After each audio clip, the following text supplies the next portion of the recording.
The Batman is here. So today I thought of doing a Batman movie ranking. Before we start, let us just go through a couple of rules. Rule number 1. Both animated movies and live action films are included if they get a nationwide release. So even if Batman Mask of Phantasm and Batman the Killing Joke were released theatrically, they won't be included since they got limited releases. This will allow the Lego Batman movie to be on the list. Rule number 2. No team up movies included. Therefore, both the Justice League films are excluded from the list. Rule number 3. Any character which has its root from the Batman comics are included. So movies like Catwoman and Joker are also included. So without further ado, let's start with the ranking. Number 13, Catwoman. Following Michelle Pfeiffer's iconic take as Catwoman comes Halle Berry, and her version of Catwoman just does not do it for me. The movie itself sucked right from the beginning till the end. There was nothing great about Halle Berry's performance either, and this version just crosses the line. She is not the Catwoman from the comics at all. Number 12. Batman and Robin. Joel Schumacher returns to direct another Batman movie, and guess what? This was even worse. Batman and Robin is such a cheesy and cringy movie. George Clooney fails to be a good Bruce Wayne and does not leave an impression of being a good Batman either. And why was it so colorful? Batman movies should never be so colorful. Number 11. Batman the Movie. Well, even though a lot of you might consider it to be an iconic take from Adam West, to be honest, this movie is outdated. This is not the kind of Batman I grew up with. The Batman from the comics has become such a menacing presence, but this movie looked like a parody of Batman during these days. However, this is still higher just because of the reason that all these versions of different characters are so iconic and memorable. Number 10. Batman Forever. As soon as Tim Burton stepped down from directing a third Batman movie, Joel Schumacher was given the difficult task to continue the franchise with a new actor, playing the same Batman that was played by Keaton. And yes, it was pretty difficult, and unfortunately, he failed. But the movie still had enough cool scenes that make it better than the others behind it on this list. One of them being Val Kilmer's Bruce Wayne, which was, in my sense, the perfect Playboy version of Bruce Wayne. Number 9. Batman Begins. I know a lot of you are already shocked, but all of these 9 Batman movies are amazing. One of them had to be number 9, and this was the one for me. This is by far the best origin story of Batman we have got in movies, by a huge margin. But overall, the movie has such a quite divided focus on being torn between Carmine Falcone and Ra's al Ghul. This movie has great dialogues and some really cool Batman moments, but I did not like the action scenes of this movie at all. Number 8. Batman. Michael Keaton is definitely the classic Batman, and this movie was so damn good. Jack Nicholson gives an amazing performance as Joker. The way this movie shows Joker's origins and links Joker to the death of Thomas and Martha Wayne was pretty cool too. Tim Burton brings his unique take on the character of Batman and makes Michael Keaton's Batman a pop culture icon. Number 7. Batman Returns. This is such a Tim Burton-y Batman movie. The director makes this film cheesier than the first one by the addition of characters like Danny DeVito's Penguin and Michelle Pfeiffer's Catwoman, both of which are iconic these days. I like it more than Batman 1989 because of its weirder elements, and it was also darker at the same time.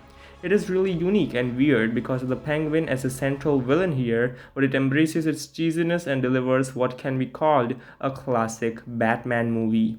Number 6. The Lego Batman Movie. Remember when I said Batman movies should never be so colorful? Well, this one is an exception because I had a blast watching this popcorn flick. I had a huge smile on my face throughout it. Even Batman can make you laugh, but that can only happen in animation. It also brings all legendary Warner Bros. Villains from Voldemort to Sauron with the Joker. It has huge stakes, awesome animation, great style, and deep emotions all at the same time. Number 5. Batman v Superman: Dawn of Justice. Now, wait a minute before the controversy starts. I love this film, and at the same time, I think there are lots of problems with it. But when it comes to just Batman, this movie was pretty damn good. Yes, it was a mess of multiple plot lines running together, and the movie is dark in a weird sense. Well, all good Batman movies are dark, but this one was dark because it looked like it had a weird, blurrish grayscale on it, which limited its brightness and color to a degree. But as a DC fan, I just could not hate this film for criticisms I have. Affleck was an amazing Batman, perhaps the scariest one yet. He was a great Bruce Wayne too, and seeing two of my favorite superheroes fight each other, leading to the whole Trinity uniting, just gives me goosebumps every time I watch it. Number 4, Joker. It was such a sensational film with such an incredible strong third act. It passes several messages about what the society has grew into. The incredible performance from Joaquin Phoenix is the cherry on the cake. Hilduil Gudnadottir's depressing score makes this movie one of the best theatrical experiences for me. It was a sensation and it mastered filmmaking aspects as what is clear from its 11 Oscar nominations. Well, number 3, The Dark Knight Rises. There are a surprising number of people out there who have this movie far below on their own list.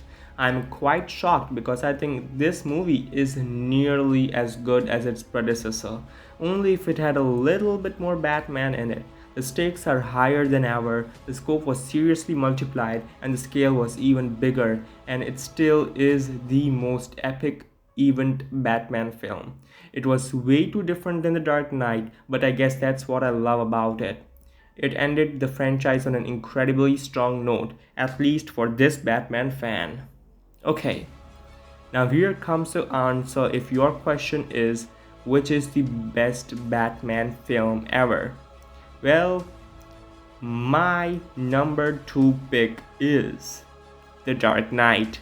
I can't believe what I just said. This movie is a masterpiece and I think it still is the most iconic Batman movie ever made. The screenplay is the big highlight here. It has the best screenplay out of any comic book movie ever. It also has the best acting performances out of any comic book movie. The story is top notch and it is a story about the fall of Batman. Every dialogue has turned into a quote. The whole plot execution was hands down insanely good. But my number 1 pick is the brand new The Batman. It is not an easy decision, alright, but comic book movies can't get any better. This has the best story out of any comic book movie I have ever watched. It is so comics accurate for most of the part. The twists and turns are shocking. The cast is phenomenal. Above it all, it is a hauntingly disturbing film. Matt Reeves does an incredible job here to bring Gotham to life, and it is exactly what it should be. The third act could have been a bit better, but even that was amazing, and it nails all the filmmaking aspects, especially Greg Fraser's cinematography and Michael Giacchino's score. It goes on to be what I can call my favorite comic book movie of all time, taking the crown from fellow Batman film, The Dark Knight. It was very close. I have watched The Batman twice now and that was my opinion as of now. Let's see if it has the same impact on every rewatch because things change the more you watch that film. I will be doing another Batman ranking once Batgirl comes out. So who knows if The Dark Knight can regain its number 1 spot again by that time. Unless Batgirl turns out to be even better than it. Well, that is unlikely. Anyways, share your own list in the comment section down below. Like, share and subscribe Film Villa.